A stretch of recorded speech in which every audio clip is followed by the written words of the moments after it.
वक्फ कानून के अमल में आने के बाद आज राजधानी जयपुर समेत समूचे राजस्थान में विरोध प्रदर्शन हुआ है। मस्जिदों में विशेष तकरीर की गई है। इसके साथ साथ जुमे की नमाज के बाद मस्जिदों के बाहर लोगों ने सड़कों पर निकलकर प्रदर्शन किया है। इसके साथ ही अगर हम बात करें तो जमात इस्लामी हिंद और all India Muslim personal law board ने आज से राजस्थान में एक हफ्ते के वक्फ बचाओ अभियान की भी शुरुआत की है। और इस वक्त हम जयपुर के मुस्लिम मुसाफिर खाने के बाहर मौजूद हैं, जहां आप देख सकते हैं कि बैनर लेकर के जो है शांतिपूर्वक तरीके से कानून के दायरे में रहकर जो है विरोध जताया जा रहा है। हमारे साथ इस वक्त जमीयत इस्लामी हिंद के प्रदेश अध्यक्ष नाजिम साहब हैं, उनसे बात करते हैं आज पूरे राजस्थान में किस तरीके से विरोध प्रदर्शन हुआ है।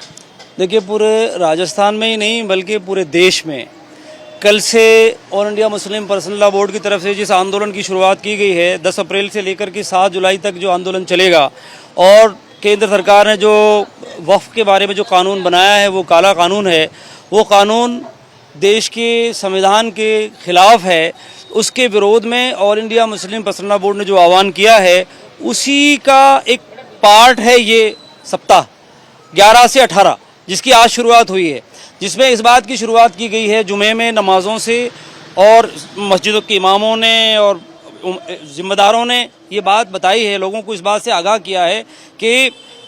वक्फ की सही मानों में पोजीशन क्या है, वक्फ की हैसियत क्या है, आपको समझना चाहिए। आज जो मस्जिदों में तकरीर हुई उसमें क्या कुछ कहा गया इमामों की तरफ? यही बात मैं कह रहा हूँ, ये बात बताई गई कि असल वक्फ होता क्या है, वक्फ की हैसियत क्या है, दीनी धार्मिक हैसियत क्या है, और उस हैसियत के मुताबिक आपकी जिम्मेदारी क्या है। दूसरी बात ये कि जो सरकार ये कानून लेकर के आई है, ये इस कानून के खिलाफ क्यों आंदोलन चलाया जा रहा है, ऐसी क्या बात है उस कानून के अंदर, क्या गलतियां हैं। तो इस बात की अवेयरनेस लाना, इस बात के उनको बेदार करना, और ये बात कहना उनसे, तीसरी बात ये बात कहना कि देश की सरकार लोगों में भ्रम पैदा करने की कोशिश कर रही है, देश के लोगों को, विभिन्न धर्मों के लोगों को बांटने की कोशिश कर रही है, देश के लोगों को ये बताने की कोशिश कर रही है कि मुसलमान वक्फ के नाम पर मुसलमानों ने लूट मचा रखी है। हम ये कहते हैं, ये कड़वी बात है और सरकार को कड़वी लगेगी, मुसलमानों ने नहीं बल्कि सरकारों ने लूट मचा रखी है, और न सिर्फ लूट मचा रखी है बल्कि आगे भी उसको हड़पने के लिए,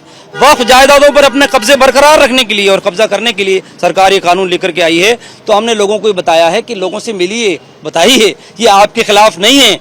और ऐसा नहीं कि किसी भी जगह पर हाथ लगा दिया और ये वक्फ। आज जिस तरीके से सड़कों पर प्रदर्शन किया आप लोगों ने, उसके जरिए कोशिश यही है, संदेश यही देने की कोशिश की जा रही है कि वक्फ कानून किसी तरह से मंजूर नहीं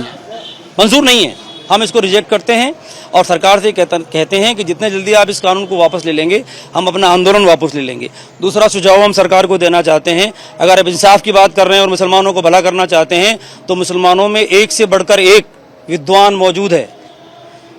मुसलमानों में भी बहुत से ज्ञानी मौजूद हैं। आप फैसला करिए, दूसरे धर्मों के जो ट्रस्ट हैं वो हैं और संगठन भी मौजूद हैं, उनमें आप मुसलमानों को भी शामिल करना शुरू कर दीजिए। अगर वक्फ बोर्ड में दूसरे धर्मों के लोगों को शामिल कर रहे हैं और इजाज़त दे रहे हैं, ऐसी गुंजाइशें कर रहे हैं आप उसमें, तो फिर मुसलमानों को भी वहाँ शामिल करिए, दिल बड़ा रखिए। और तीसरी बात हम ये कहना चाहते हैं आपसे, अगर आप ये जो जिस तरह जिस वजह से, जिस नीयत से आप लाए हैं, या आप इसके नज़्म को नहीं संभाल सकते हैं, तो आप एक फैसला और कर लीजिए, पार्लियामेंट में कर लीजिए, कानून बना लीजिए। हम अपनी जायदादों की, अपनी मिल्कियत की, अपनी वक्फ जायदादों की, हमारी मस्जिदों की, दरगाहों की हिफाजत हम खुद कर लेंगे, आप छोड़ दीजिए उसको। हम खुद इतनी ताकत रखते हैं और इतनी सलाहियत रखते हैं। आने वाले दिनों में ये आंदोलन और तेज होगा, बिल्कुल तेज होगा, और उस वक्त तक चलेगा, उस वक्त तक तेज होता जाएगा जब तक सरकार सोचने पर मजबूर ना हो जाए, बाध्य ना हो जाए इस कानून को वापस लेने पर, उस वक्त तक ये आंदोलन जारी रहेगा। अब तो मामला कोर्ट में है, सुप्रीम कोर्ट तय करेगी। कोर्ट भी गया है, सुप्रीम कोर्ट में चले गए हैं, सुप्रीम कोर्ट में रिट दाखिल हो गई है, और उम्मीद करते हैं, हम अच्छी उम्मीद करते हैं सुप्रीम कोर्ट में बात क्लियर हो जाएगी। बहुत अच्छी बात है, बहुत बढ़िया, हम उम्मीद करते हैं कि होना चाहिए, सुप्रीम कोर्ट यही फैसला करे कि के फैसले को तो मानते ही आए हैं, मानेंगे, अच्छी उम्मीद के साथ मानेंगे, ये उम्मीद करेंगे कि सुप्रीम कोर्ट सही फैसला करेगा। तो वो तो है ही, मुसलमान तो मानते ही, मान ही रहे ना, बाबरी मस्जिद के फैसले को माना ना मुसलमानों ने, वो फैसला हुआ, वो फैसला हुआ है, न्याय नहीं हुआ है, ये कह रहे हैं, हम आज भी कह रहे हैं। लेकिन मुसलमान कानून की पाबंदी करता है, मुसलमान जमहूरियत को पसंद करता है, मुसलमान मुल्क को नुकसान नहीं पहुंचाता है, मुसलमान मुल्क के खजानों को लेकर लूट नहीं मचाता है, लूट करके भागता नहीं है, बाहर नहीं जाता है, और कोई जाते होंगे। तो हमारा कहना ये है कि जी जी कोर्ट का जो फैसला आएगा उसकी हम समीक्षा करेंगे, और अगर वो क्या नाम है भारतीय संविधान के हिसाब से, चूंकि हम एक मरतबा धोखा खा चुके हैं बाबरी मस्जिद के सिलसिले में, हम उसकी समीक्षा करेंगे। अगर वो तर्क सम्मत होगा तो हम मानेंगे, अब अगर आपके फेवर में आया तब आप माने? तर्क सम्मत होगा तो मानेंगे, वरना बाबरी मस्जिद की तरह नहीं कि जो क्या नाम है बात कही गई थी कि साहब यहाँ मंदिर है, यहाँ पर जो है होता आया है, वहाँ मस्जिद से 500 साल से नमाज हो रही थी, वहाँ कोई मंदिर नहीं तोड़ा गया था।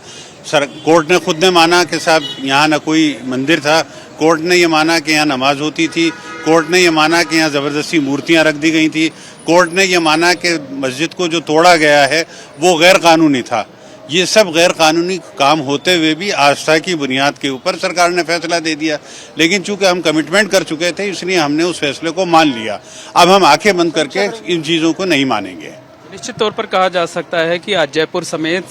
समूचे राजस्थान में वक्फ कानून को लेकर विरोध प्रदर्शन हुए। इस दौरान जो प्रदर्शनकारी थे उनका यही कहना था कि वो वक्फ कानून कतई किसी कीमत पर मंजूर नहीं है, वो कोर्ट के फैसले का इंतजार करेंगे और कोर्ट का भी जो फैसला आएगा उसकी समीक्षा करेंगे। कैमरामैन गोविंद साहू के साथ मोहम्मद मोइन, एबीपी न्यूज, जयपुर।